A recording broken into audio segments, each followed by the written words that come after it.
Does our sun have a deadly nemesis that dooms life on our planet?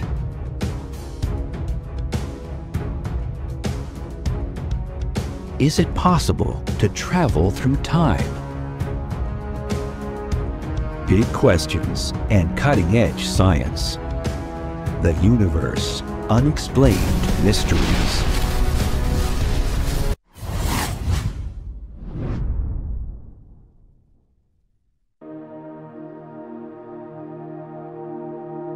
Among the unexplained mysteries in the universe, one has a particular urgency for those of us who enjoy living on planet Earth.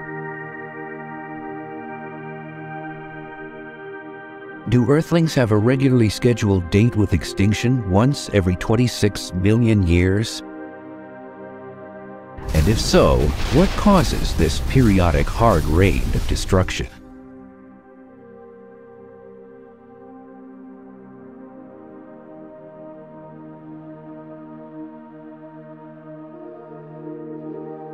For millions of years, enormous objects from space have slammed into Earth with disastrous results.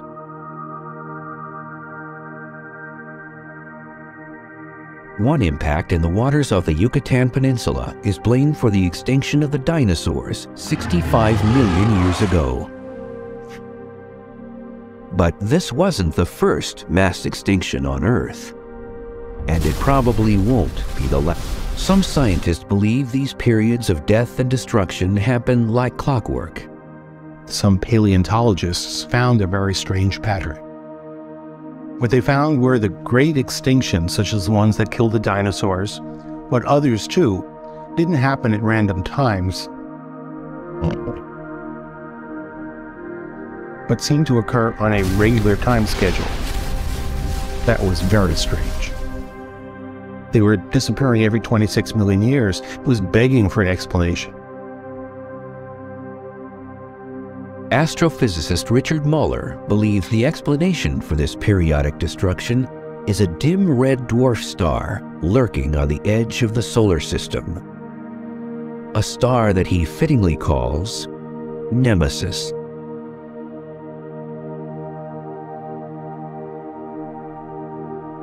According to his theory, Nemesis is an undiscovered companion star to our own sun.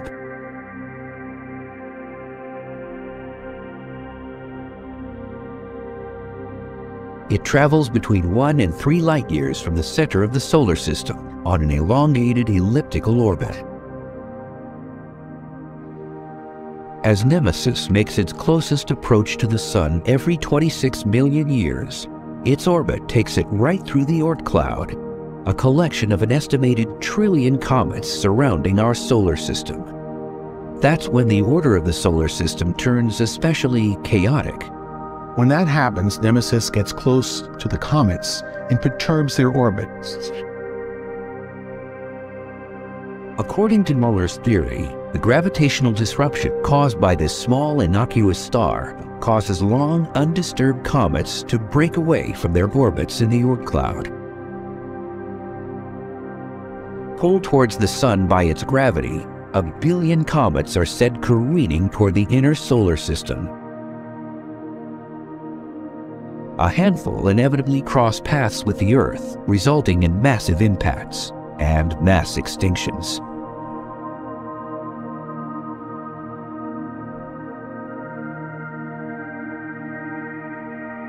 The claim that our sun has an undiscovered companion Death Star is controversial.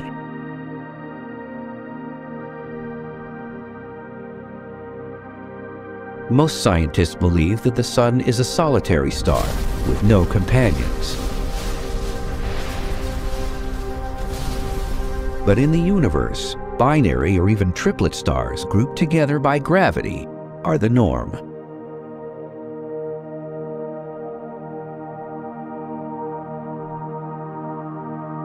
Even if the sun could conceivably have a binary companion, astronomers have never observed a binary system in which the pair of stars are as far apart as Muller claims our sun and Nemesis would be. Muller needed proof that Nemesis was real. In 1997, a NASA mission began that had the potential to shed light on the mystery. The 2-micron all-sky survey, or 2MASS, used twin infrared telescopes to scour the universe for previously unknown stars. 2MASS specialized in hard-to-find bodies in and near our galaxy, and to date has produced over 2 million images.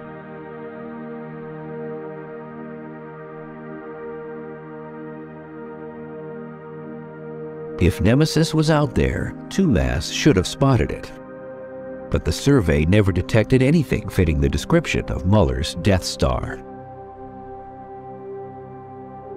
We've looked real hard for Death Star, for Nemesis, and we can't find it anywhere.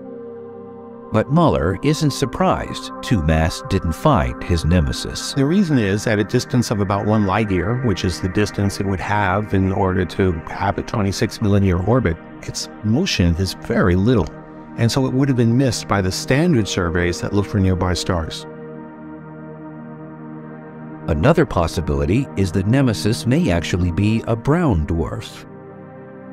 These failed stars are much smaller than red dwarfs, and with a highly elliptical orbit, a brown dwarf would remain far from Earth most of the time and out of the watchful eye of astronomers. If that's the case, Nemesis could have easily slipped under the 2MASS radar. Richard Muller vows to continue looking and plans yet another, more detailed study.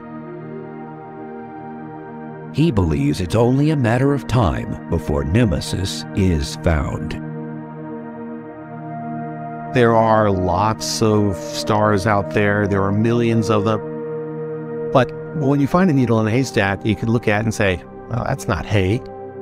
Similarly with this, when we find Nemesis, we'll measure the orbit and we'll prove that it's Nemesis.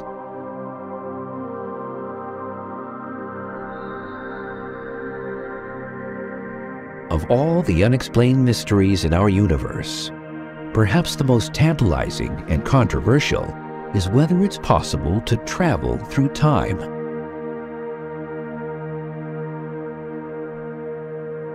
Can we really travel back into the past? Can we really alter our destiny? It is one of the greatest questions.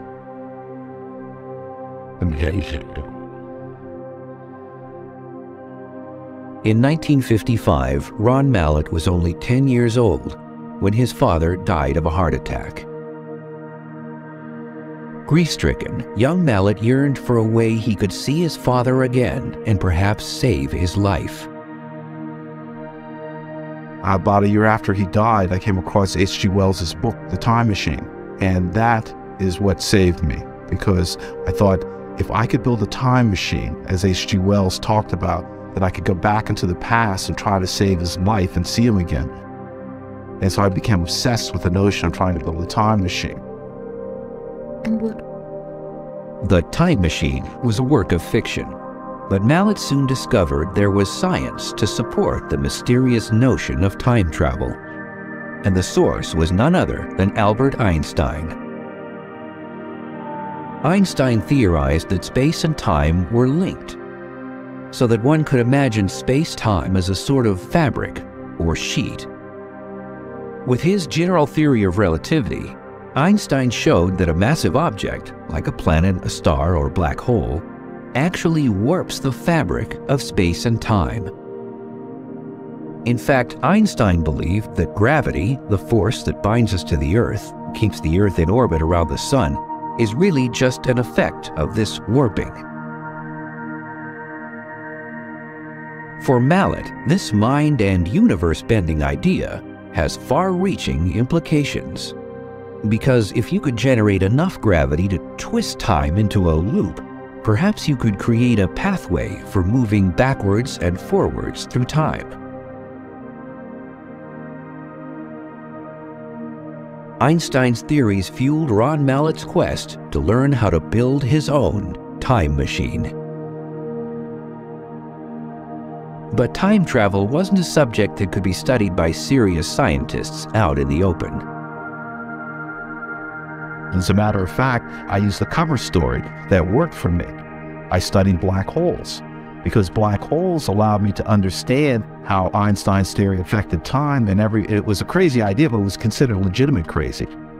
So I built my career on studying that and being able to use Einstein's general theory of relativity. Black holes, the massive remnants of collapsed stars, have an almost unmatched gravitational power to distort space and time, which is exactly what Mallet wanted to do. But how could he create in the laboratory something jam-packed with enough matter to actually warp space-time? For inspiration, Mallet turned again to Einstein and his most famous equation, E equals mc squared, which showed that matter and energy are just different forms of the same thing. So following Einstein's theory, light, which is energy, should be able to warp space and time just like a massive object does. We're used to the notion that gravity is created by matter. But it turns out that in Einstein's theory, light can create gravity. And that is what my work is based on. In other words, if gravity can affect time and light can create gravity, then light can affect time.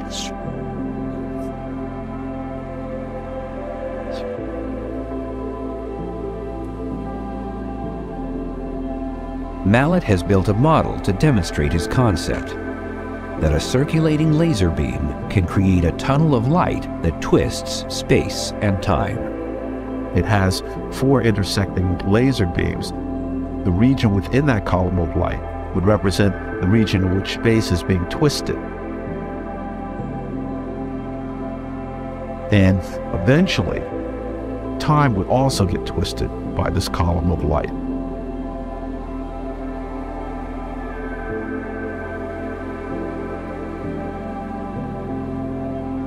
And this would allow us to travel back into the past. The first time traveler will have to be something much smaller than a human being, a subatomic particle like a neutron.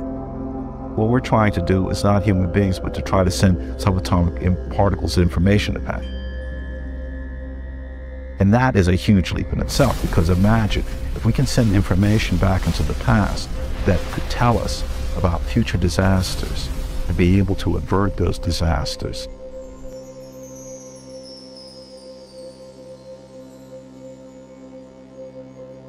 We can understand how circulating light beam can twist space and time by a simple analogy with a cup of coffee. We think of the coffee and the cup as being like empty space, and we think of the spoon as being like a circulating light beam. Then you can see what happens to the coffee as I stir it. The coffee swirls around. Well, that's what the circulating light beam is doing to empty space.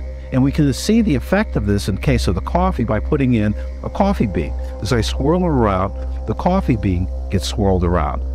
In the case of the laser, as the beam is circulating, we put a subatomic particle called a neutron in. And as we stir the space around, the neutron will get swirled around, just like the coffee bean.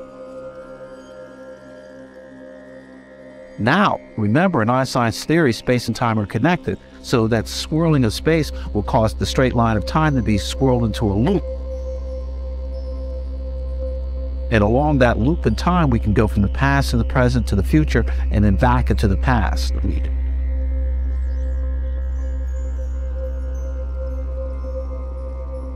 Science fiction has depicted time machines as allowing unrestrained travel forward and backwards in time.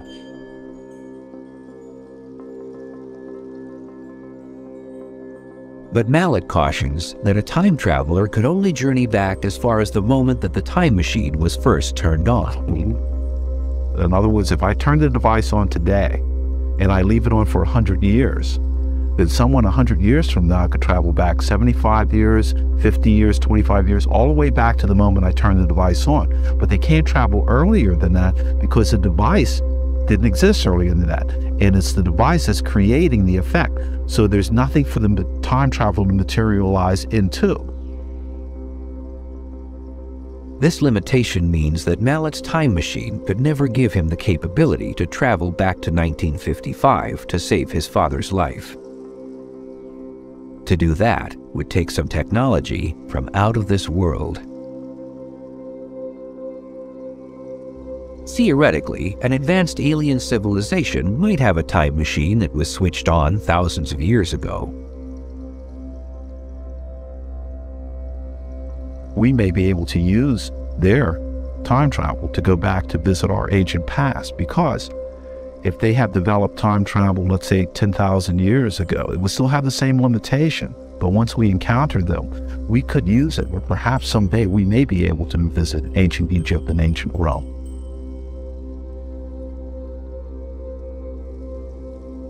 For now, Mallet is focused on getting his time machine built,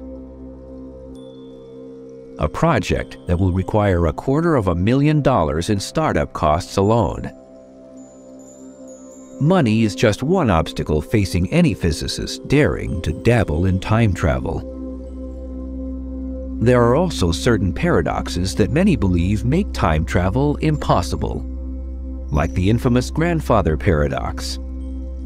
Imagine you go back in time and kill your own grandfather before he meets your grandmother. Therefore, you never would have been born, and therefore couldn't have gone back in time in the first place. And then a loop is set up of possible, impossible, happened, it didn't happen. But Mallet believes recent advances in theoretical physics suggest that these paradoxes aren't a problem at all. Many physicists now believe in the far-out notion that our universe is just one of many parallel universes. So that when you go back in time, you might actually be entering a parallel universe in which you can alter events without affecting the universe you came from. And we believe that the river of time can have whirlpools by which you may be able to go back and meet your parents before you're born, or perhaps even fork into two rivers by which you can actually alter the past to create an alternate universe. These are all theories that are at the very forefront of modern physics today. Mallet believes we may be as little as a century away from time travel by humans. Still too late for him to travel back in time to save his father. Okay, thank you very much. Remember what's happening to space, it's swirling around. But his personal loss has opened a door for a new world for future generations. I developed the basic equations for this. It has led to my being able to share something with the world that I would never have been able to share before. And I feel that that is actually a fitting memorial to my father, that I've been able to do that. I feel very good about that.